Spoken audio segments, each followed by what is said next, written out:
So today we're talking about the Groveland Four and the rise of the civil rights movement and the end of Jim Crow here in Florida. I know that there's this perception that Florida is somehow separate from the South, but that just isn't the case. Segregation is firmly entrenched here, and racial violence was unfortunately a harsh reality for many non-white residents of the state of Florida.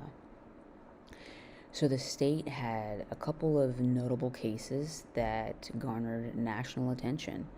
The Groveland Four and later the Platt family. And these cases helped shape the national conversation on race, not just in Florida and the South, but in the nation as well.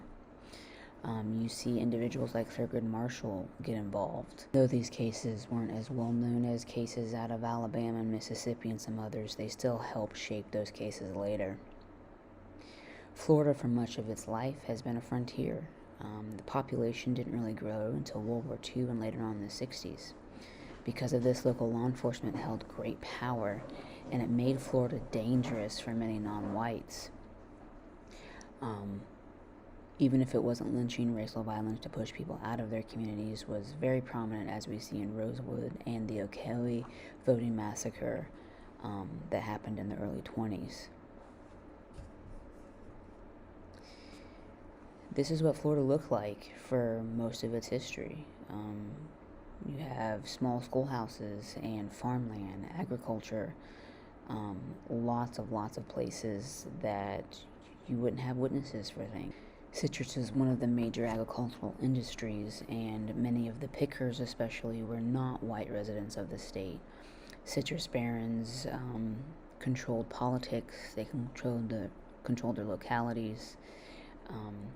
Because of connections to the citrus industry, you see individuals like Willis Mccall using those connections to become sheriff. And he became sheriff of Lake County, and he served for 8 election cycles. In the late 40s, Ernest Thomas, Charles Greeley, Sam Shepard, and Walter Irvin were all accused of assault of a white woman and arrested by McCall and his deputies.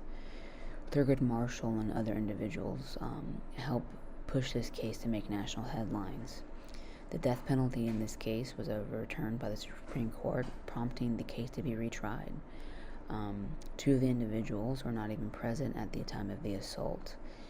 One of the individuals was shot and killed by McCall on his way back to retrial, which earned huge public outcry because of this case and how the justice system was not adequately representing all parties involved fairly.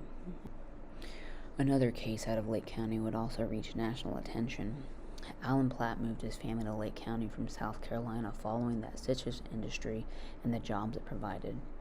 In South Carolina, the family was designated as white, but when Sheriff McCall received complaints from individuals in town, he pulled this family from their school and declared them black with no evidence to support his claim.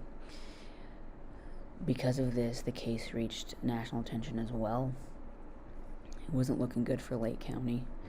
And even though the family sued to be reinstated into the school, it wasn't until years later that the court supported them, and by then the family decided, with the outcry and the racial violence associated with their case, that they just remained in the school that they were at.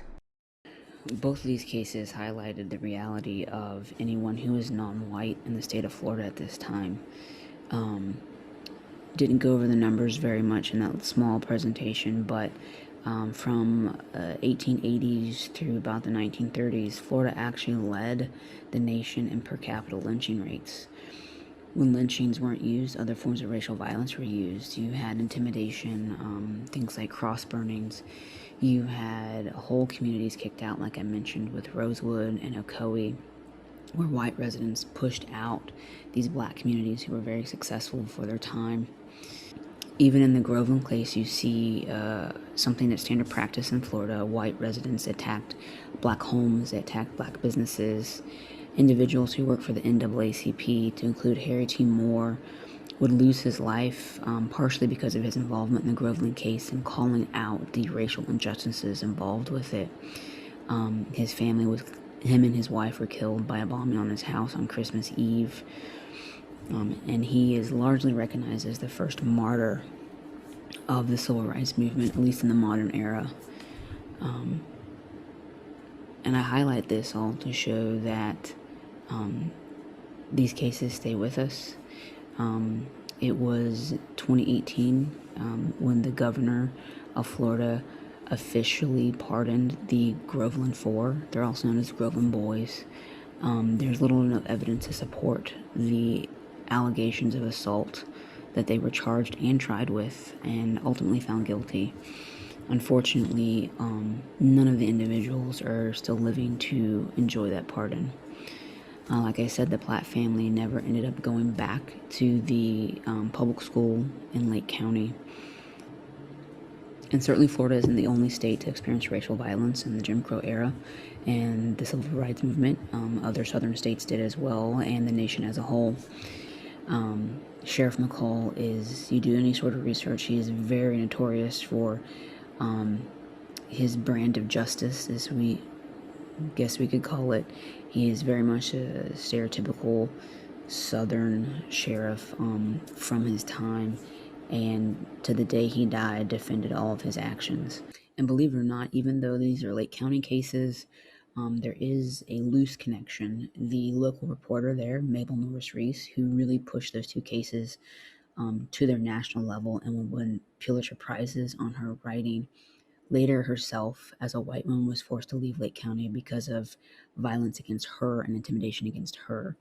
Her dog was poisoned, so she moved to the Daytona area and would later cover in the 60s the civil rights movement here in St. Augustine and the instances with Dr. Martin Luther King and other civil rights leaders here in town.